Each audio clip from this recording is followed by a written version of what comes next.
రెండో మాట ఏంటంటే, ఎక్కడ ప్రపంచంలో నేడు అనలేదు, నేనే మార్గము, నేనే జీవన, నేనే నీకొక మార్గాన్ని, జీవాన్ని అని చెప్పాడు. గొప్ప నిరీక్షణ. మరి ఒక దొంగ ఆఖరి మినిట్లో చిన్నది, నేడు నన్ను దయతో జ్ఞాపకం చేసుకో, నీతో కూడా నన్ను పరదేశం తీసి అంటే నేడే అన్నాడు. నువ్వు ఎప్పుడో కాదు, ఇప్పుడే అంటే. అటువంటి హోప్, ఏ నిరీక్షణ లేనప్పుడు నీ జీవితంలో ఇంకా నా జీవితం ఎందుకు, ఏమీ ప్రయోజనం లేనప్పుడు దేవుడు గొప్ప నిరీక్షణ ఇచ్చేవాడు. అది రెండో మాట, హోప్, దొంగకి ఇచ్చిన నిరీక్షణ. అంతేకాదు మనకు కూడా ఆ నిరీక్షణ కలిగి ఉండాలి. మూడో మాట మనం చూస్తే ఏమని ఉంది ఇక్కడ, రెస్పాన్సిబిలిటీ. ఒక తల్లి, చాలా మంది అనుకుంటారు, అరే యేసుప్రభు తల్లిని వదిలేశాడు, అంతా పని చేశాడు, కానీ దేవుని పని ఏంటి అంట, తల్లిని వదిలేశాడు. కానీ మరణిస్తూ కూడా ఆయన ఎప్పుడు కూడా రెస్పాన్సిబిలిటీ మర్చిపోలేదు. మనం ఏం చేస్తామంటే రెస్పాన్సిబిలిటీ కొన్నిసార్లు మర్చిపోతాం తల్లిదండ్రుల విషయంలో. అయితే ఆయన వచ్చిన పనిని మాత్రం మర్చిపోలేదు. మూడవది అది రెస్పాన్సిబిలిటీ. మనము కూడా అటువంటి శ్రమ అనుభవిస్తూ కూడా రెస్పాన్సిబిలిటీ మాత్రం మర్చిపోకూడదు. బాధ్యత మనది. అది గుర్తు చేస్తూ తన శిష్యుడికి అప్పచెప్పాడు.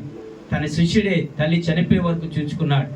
మరి అట్లాగా నాలుగవ మాట మనం చూస్తే ఇక్కడ సెపరేషన్. ఏలి దేవా దేవా. ఎందుకంటే అందరి ప్రపంచంలో ఉండే లోక పాపములన్నీ కూడా మోసుకుపోయే గొర్రె పిల్ల అయిన క్రీస్తు మీద మోయబడ్డది. పాపిని ప్రేమిస్తాడు, పాపాన్ని మాత్రం దేశిస్తాడు. మన తండ్రి అయిన దేవుడు, మన ప్రభు.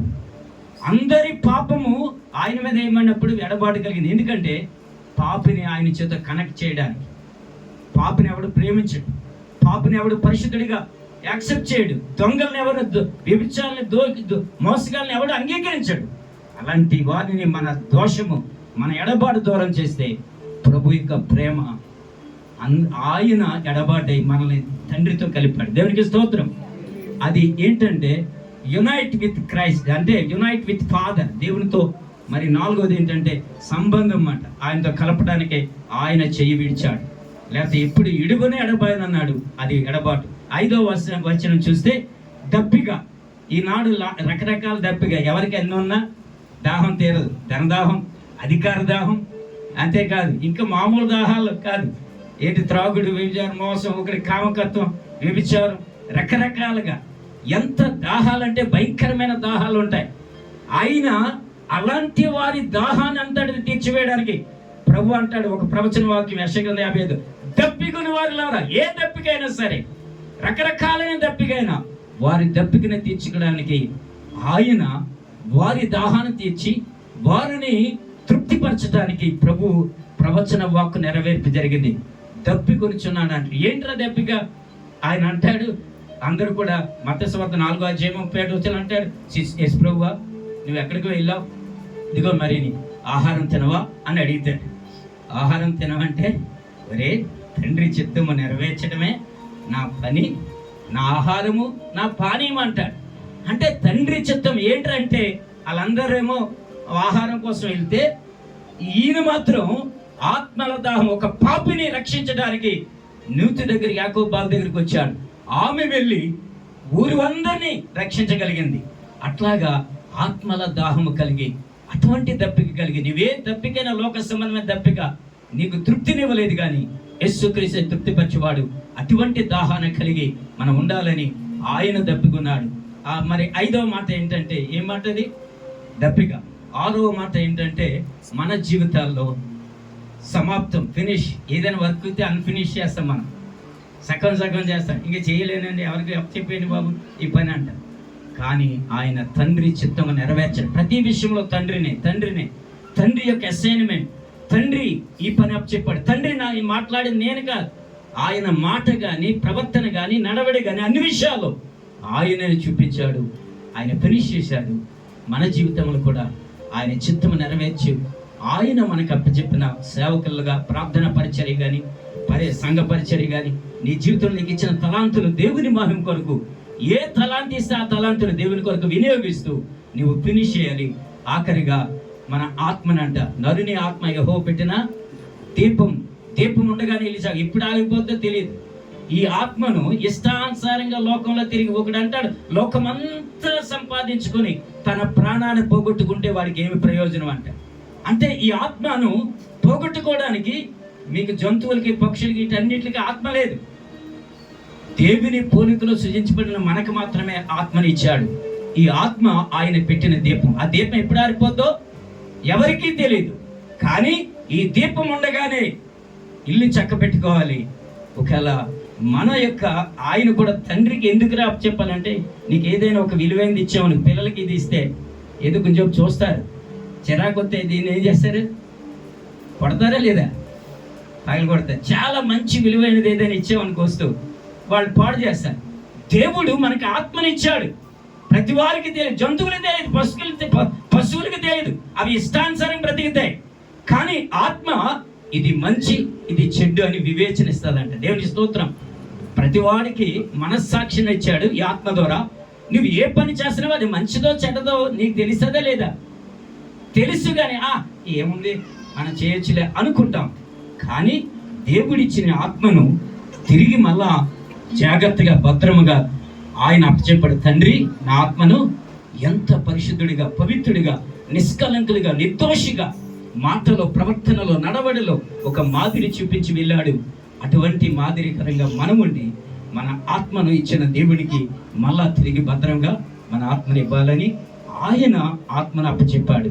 ప్రియులారా, అటు రీతిగా మన జీవితాల్లో ఉండాలని ప్రార్థన చేసుకుందాం. కళ్ళు మూసుకొని ఆఖరిగా 2 చేతులు పైకి, దేవా, ఇదిగో మారు మనసు పొంది రక్షణ పొందుతున్న వాళ్ళు ఎవరు, వారు కూడా మొట్టమొదటిగా, ప్రభువా, నా యొక్క జీవితాన్ని, నా యొక్క తండ్రి, మొట్టమొదట నేను పాప క్షమాపణ పొందాలి. పాప క్షమాపణ నిమిత్తము ప్రతి వాడును క్రీస్తు యేసు నామములో బాప్తిసం పొందినప్పుడు వారి యొక్క పాపములు క్షమించబడి నిత్య రాజ్యములో వారు వారసులుగా చేయబడి వారి పేర్లు జీవగ్రంథములో లెక్కించబడతాయి. ఒకసారి మనం జ్ఞాపకం చేసుకుందాం. ఎంత ఘోర పాపినైన ప్రేమతో క్షమించే దేవుడు ఒక దొంగని, అయ్యో నన్ను జ్ఞాపకం చేసుకోమంటే దయతో వెంటనే జ్ఞాపకం చేసుకున్నాడు. గజ దొంగని మనల్ని కూడా జ్ఞాపకం చేసుకునే దేవుడు నువ్వు అడిగితే. ఎంత ప్రేమ గల దేవుడు, కరుణ గల దేవుడు. ఇంకా పాపముల చేత అపరాధం చచ్చిన మనల్ని బ్రతికించడానికి ఆయన ప్రేమ అంత ఇంత కాదు. మనందరి కొరకు, మనం ఇంకా పాపులమై ఉండగానే మన పాపముల కొరకు ఆయన చనిపోయాడు. చనిపోవడమే కాదు, పాపాన్ని, లోకాన్ని, సాతానుని జయించి మృత్యుంజయుడే 3వ దినాన్ని తిరిగి లేచాడు. అదే పునరుత్థాన దినము, ఈస్టర్ అని సెలబ్రేట్ చేస్తాం. ఈ దినాన్ని నీ జీవితంలో అలాంటి పునరుద్ధరణ నీ జీవితం కావాలంటే పాత బ్రతుకుని, పాత జీవితాన్ని, పాత అలవాట్లను, పాత ప్రవర్తనను మార్చివేసి పునరుద్ధరించి ఒక నూతనముగా కట్టబడిన గృహం వలె నీ జీవితంలో పాతని తీసివేసి నూతన శక్తితో, నూతన ఆనందముతో, నూతన సంతోషంతో నింపబోతున్నాడు. ఒక్కసారి ప్రభువా, నీవు కావాలి నాయన, నీ పునరుద్ధరణ నా జీవితంలో కావాలి. పాత జీవితాన్ని, పాత బ్రతుకును వదిలేశాను. గొంగల పురుగు లాంటి జీవితం. గొంగల పురుగుని ఎవరు ఇష్టపడదు. అది అంతా హింసింగ్ కలిగి చేస్తుంది. అదే ఒక గూడికి వెళ్ళిపోతే తర్వాత రూపాంతరం అనుభవించింది. అప్పుడు అద్భుతమైన రీతిలో చేతాకాకు చిలుగ్గా అయిపోద్ది. అట్లా నూతన జీవితాన్ని, నూతన ఆనందాన్ని క్రీస్తునందు ఎవడైతే ఉంటాడో నూతన సృష్టిగా చేయబడతాడు. అట్లాగా గొంగల పురిగి క్రీస్తునందు ఉన్నప్పుడు రూపాంతరం పొంది చేతాకాకు చిలుకలు అందరిని ఆకర్షించేదిగా నీ జీవితం కూడా మారిపోద్ది. ఈ దినాన్ని జ్ఞాపకం చేసుకుందాం. కళ్ళు మూసుకొని ప్రార్థన చేసుకుందాం. జీవగల తండ్రి, పరిశుద్ధాత్మడా, ఇంతవరకు నీ మాటల ద్వారా మాతో మాట్లాడవయ్యా. నీవే తండ్రి, నీవు నిత్య జీవగల మాటలు గలవాడు. నిజమే నాయన తండ్రి. యోహాను నాయన, ఇదిగో తండ్రి, నీవు గెత్సేమనే తోటలో ఉన్నప్పుడు ప్రభువా, ఇదిగో రామాపతులు వచ్చారు. ఆయన మాట్లాడుతున్నప్పుడు మేము ఆయన వల్ల ఎవడును మాట్లాడలేదని చెప్పారయ్యా. మీరు మోసపోయారా? ఆయన మాటలు విని మోసపోయారా అని వారు అన్నారయ్యా, శాస్త్రులు, పరిశీలన అధికారులు. కానీ నిజమేగా నువ్వు మాట్లాడే దేవుడు అయ్యా, జీవగల దేవుడు. ఈ యొక్క మధ్యాహ్న సమయంలో నీ ప్రజలందరి నిమిత్తం ప్రార్థన చేస్తున్నావు. ఇంకా రక్షణ పొందబోతున్న రేపు బిడ్డల కొరకు ప్రార్థన చేస్తున్నాము నాయన. వారందరినీ చోపు మాట్లాడి నాయన, ఈ రాత్రి వారిని దర్శించండి నాయన. పరిపూర్ణంగా వారి జీవితాలను మార్పు కలిగి చేయండి నాయన. వచ్చిన బిడ్డలు బట్టి, చిన్న బిడ్డలు మొదలుకొని యవనులు, వృద్ధులు, ఒక్కొక్కరిని పేరు పేర్చుకుని ఆశీర్వదించమని, దీవించమని చక్కటి మాటలు పలికిన 7 నాయన. ఇదిగో సహోదరులు ఎక్కువ మంది ఉన్నారయ్యా. ఇదిగో తండ్రి, 2 సహోదరులు నాయన, వారిని కూడా దీవించండు నాయన. అద్భుతంగా మాట్లాడారు. వారి జీవితాల్లో కూడా నీ మాటలు నిరంతరము ప్రకటించేవారుగా, నిత్యము ప్రార్థించేవారుగా చేయండి. కూడి వచ్చిన ప్రతి బిడ్డను దీవించండి. వారి వ్యాపారాలను, చదువులో ఉన్న వారికి గొప్ప విజయాలు అనుగ్రహించండి. ఎందుకంటే జయజీవుడవనైనా యెహోవా నిశ్చయంగా జయమిచ్చేవాడుగా, పాపాన్ని, లోకాన్ని జయించిన వాడుగా, మరణాన్ని జయించిన వాడుగా వారి జీవితాల్లో గొప్ప జయ జీవితాన్ని దయచేయండి. వారు ఏదడిగితే వారి అనుగ్రహిస్తానని వాగ్దానం చేస్తున్నావు. వారి జీవితాల్లో మేలు చేయండి. పరీక్షలు రాసిన బిడ్డలు బట్టి, రాయిపోతున్న బిడ్డలు బట్టి వందనాలు. వారికి గొప్ప విజయాలు దయచేయబోతున్నందుకు వందనాలు. అంతేకాదు వ్యాపారాల విషయాల్లో, వర్క్స్ విషయాల్లో ఏదైతే చేస్తున్నారో గొప్ప ఆశీర్వాదం నింపండి నాయన. కూడి వచ్చిన ప్రతి బిడ్డను దీవించమని నీకే మహిమ, నీకే ఘనత ఆరోపిస్తూ రేపటి దినం బాప్తిస్మ కార్యక్రమం దీవెనకరంగా జరిగించండి. ప్రతి ఆటంకపరిచాత్మలను యేసునామములో బంధిస్తున్నాము నాయన. నీవే మహిమకరం జరిగించండి. ఆదివారం జరిగే ఉదయకాల ఆరాధన, అలాగే సాయంకాలం 6 గంటలకి జరిగే బహిరంగ ఆరాధన, పరిశుద్ధాత్ముడా నీవే నీ దాసుని అభిషేకించి మీరే మాట్లాడి మహిమ పొందమని, కూడి వచ్చిన ప్రతి బిడ్డను దీవించమని నీకే మహిమ ఘనత ఆరోపిస్తూ యేసు నామమున వేడుకున్నాం తండ్రి. ఆమేన్.